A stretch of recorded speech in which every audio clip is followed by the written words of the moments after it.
Le salarié en entreprise, lorsqu'il souhaite contacter Prevencare, il peut passer par plusieurs biais, soit par téléphone, et il tombera sur mes collègues ou moi-même, ou bien directement sur notre site, où il peut faire une demande de rendez-vous, afin qu'on convienne ensemble d'un temps d'échange, ce qu'on appelle une évaluation. Et l'idée de cette évaluation est vraiment de faire un diagnostic complet de la situation de la personne et de son environnement. On va vraiment poser le cadre, faire une évaluation multidimensionnelle des besoins de son proche.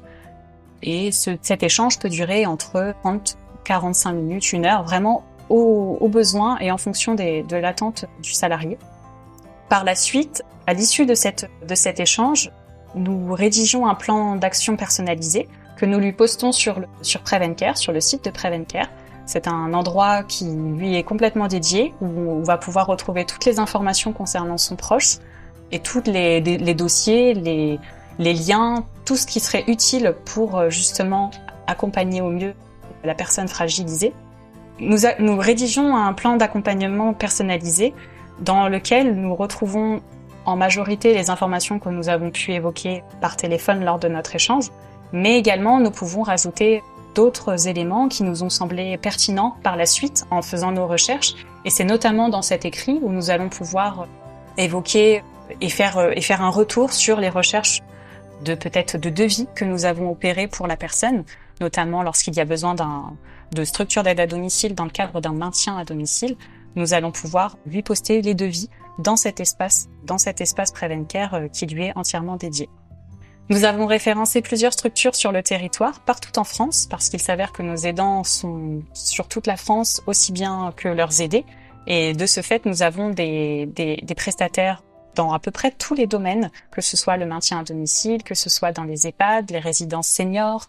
On essaye aussi de développer un tissu et un maillage de professionnels dans le paramédical. L'idée est vraiment de pouvoir essayer de répondre au mieux aux aidants et de les accompagner au mieux pour chaque situation. Nous prenons en considération le salarié aidant et bien sûr son aidé. On va essayer de lui proposer un plan d'action qui est le plus proche de ses besoins et de ce qu'il attend. Notre plus-value également en tant que care manager, c'est d'essayer d'aller plus loin que la demande initiale de l'aidant, qui lui a peut-être une analyse et une idée de ce qui pourrait être utile à son proche. Mais nous, notre plus-value est vraiment d'essayer d'aller plus loin.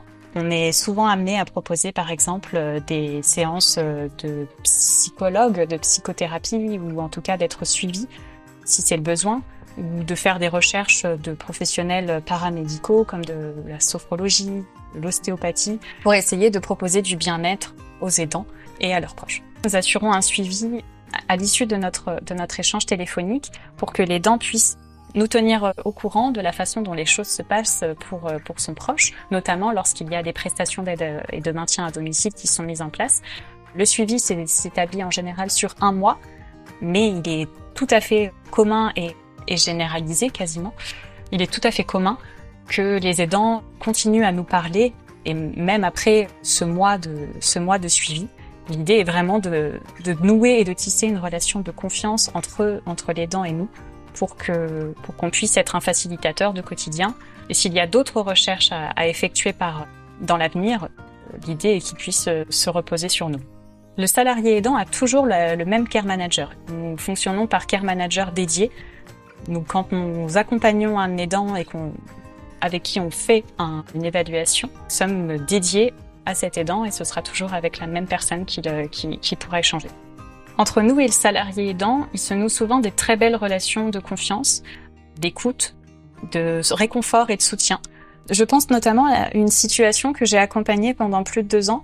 Une belle relation s'est créée entre cette aidante et moi, que j'ai accompagnée pour essayer de faciliter son quotidien. Elle était aidante principale de son oncle et sa tante qui n'avaient pas d'enfants. Au début, sa demande était une recherche d'aide ménagère pour eux. Et puis, en creusant et en échangeant au fil des discussions, j'ai pu me rendre compte qu'il n'y avait pas de dossier d'aide financière qui avait été demandé. Donc, on a effectué cette demande de dossier auprès du département. Nous avons mis en place chez eux la téléassistance. Nous avons ensuite, lorsqu'ils ont commencé à perdre progressivement en autonomie et en faculté cognitive, demandé à ce qu'ils soient protégés juridiquement. Donc nous avons échangé ensemble sur les démarches et les protections juridiques qui existaient. La part psychologique pour cette aidante était très importante car elle était très impliquée, donc je l'ai aussi orientée vers un soutien psychologique. Nous avons ensuite pu mettre en place du portage de repas chez son oncle et sa tante. Et lorsque la situation ne permettait plus le maintien, nous avons envisagé ensemble l'entrée en EHPAD pour son oncle et pour sa tante. Et j'ai pu l'accompagner sur toutes ces étapes de vie qui ont été parfois difficiles pour elle, pour eux. J'ai pu aussi échanger directement avec eux et les rassurer sur les aides qui étaient à mettre en place. Et c'est vraiment des belles relations qui peuvent se nouer entre nous et les aidants.